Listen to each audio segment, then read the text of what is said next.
Okay, let's talk about automotive starters. This is a common problem. Everybody with a car's got one of these, well, except for the new electric jobbers, but most of your hybrids will have them too. So it's a pretty common issue. Get a lot of questions about it. It's about time we do a video about it, and I don't have to repeat myself so many times. I'm going to try and do this on the shop floor so that it's nice and easy, using things that you can find pretty much everywhere. This is going to be a simple circuits lesson, and it'll be a little bit easier to see this than when it's in your car. In your car, it's going to be tucked up under the hood, up beside your engine, probably not even reachable hardly, but here's going to be nice and easy.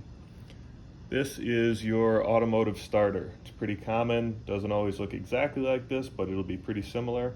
And this is going to be pretty much a two-piece unit.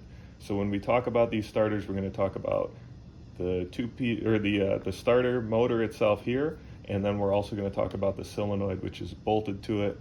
It's permanently attached to it, but it is actually a separate device. So these are pretty simple. You've got basically three parts on it. You've got a big relay. This is a solenoid. It acts like a relay, just like in your electrical box. You've got an electric motor here. Takes electricity, turns it into rotation. And then you've got something called a bendix here, which we're not really going to get into, but what you have to know is that it engages this gear with the part on your engine. So you can see right now it's hiding, it's like a turtle in its shell, but this gear in there is going to come out and make contact with your engine eventually. So when you go to install this on your car, you're going to have a couple of bolts. They're going to go through here, and that's going to mount right up to your engine block. And then you're going to have a couple of electrical connections. You're going to have a big positive wire here, and then you're going to have a signal wire here. The ground wire, which we're not going to see here, is actually part of the bolting part. So it actually grounds through the case of the starter here and right through your engine block. So if you have a bad engine ground or a bad chassis ground or a bad ground to your battery, then it's not going to make contact. So when you go to install this sucker in your car, you'll put it up into place. You might already have the wires connected, or you might not, depending on how much space you have. And then you put the bolts in, make sure everything's tight here, and your car should start, assuming you've done everything right. So what we're going to do here is talk about the electrical side, how you can diagnose this if you're having problems. What we've got out here on the floor is a no-code jump box. It's a pretty common item nowadays, but if you don't have one and you've got something with an engine, you should get one. I recommend the no-code brand just because they're easy to work with and they're a top-tier supplier. If you don't have one, you can use a car battery or any other 12-volt power source just as well. I've also got a starter relay switch here. This is more of a mechanics tool, but all it is a jumper wire with a high power relay in between. This one's made by OTC. It's a really good, reliable product. Basically, you plug in an appliance and then a power source. All it is you have to make a complete circuit with this as a link, and then you've got a switch here, and that will it'll jump the contacts. It's just a simple switch. When it is sensing that there's a good power connection, the red light comes on.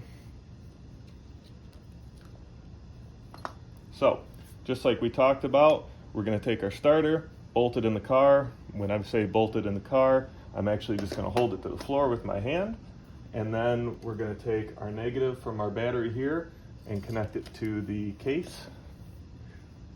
That's all you need there. And then we're going to take our positive side, and this positive is going to go to the starter solenoid. And there's two terminals here, you notice. You want to pick the one that's not connected directly to the electric motor part, right? So the electric motor part is fed with this wire here. You can visually see that.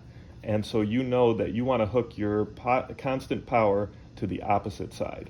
So battery power goes onto that opposite side, touching nothing else.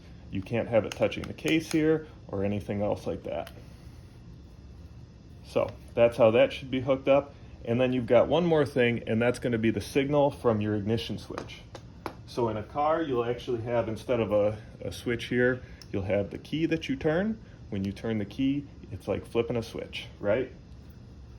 So you're going to have two ends to your switch. This is the same in a car, it's just a little bit harder to see because it usually runs through a wiring harness. But essentially you're going to have one signal end of this cable here, and that's going to connect to the little terminal on your starter solenoid right there. That's all that is. In your car, it may have like a weather-tight connector, or it might just have a ring terminal like this. The other side of your ignition switch is going to connect directly to your battery positive. So I'm just going to go ahead and connect this right to my jumper cable, which goes to my battery positive over there. So starter's got ground, it's got power to this free side of the solenoid here, and then your other end of your signal switch right here goes on the solenoid. And then we will turn on our battery supply. So this is a no-code jump box. We'll hit the power button and we'll push and hold this red exclamation point to put it in override mode, and that supplies a constant power source, just like a car battery would. So you can see I've got a live power source here. Nothing is sparking over here, so it's happy. And then as soon as I push this switch, the Bendix engages and the starter spins. That's exactly what you want to happen in a vehicle. Now, one of your common problems also is if you have power to the starter solenoid right here, but you don't have good power to the actual electric motor, or you've got a corroded cable or something, so you're not getting enough power supply to this large terminal here. So all we've got hooked up right now is the ground and the signal wire for the solenoid. Still got a power source because the solenoid is still powered. If I flip the switch now, only the Bendix engages. There's no spinning happening with the starter.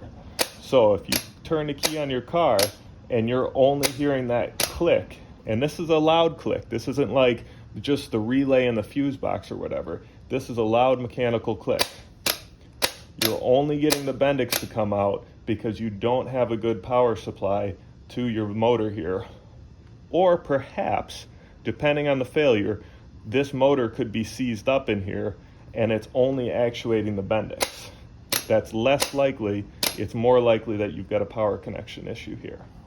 So when you go to diagnose this in your car, you need to make sure that you're actually getting good signals to the solenoid to make it engage, and you also need to make sure that you're getting good power to this electric motor.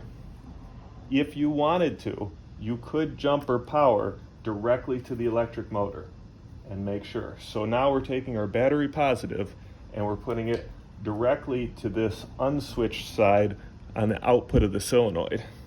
And that's going to test only the electric motor. All we're doing is feeding power through the electric motor to the ground. So as soon as I push this switch, it's going to do something with the electric motor. You notice the Bendix isn't engaging because we're bypassing part of this circuit here.